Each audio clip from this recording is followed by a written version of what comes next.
Gusenga kurema, gusenga guhindura, gusenga gukora, ni uko nguko.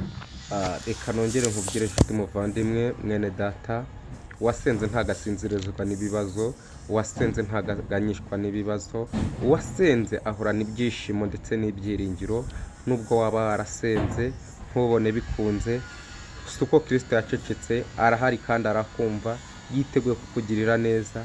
Igihe uzaba ugeze mu rugamba no mu ntambara, udafite ubushobozi n'imbaraga zo kururwana, Kristo azakurwanirira, Kristo azakuneshereza, Kristo azagushyigikira, Kristo ni byose kumufite.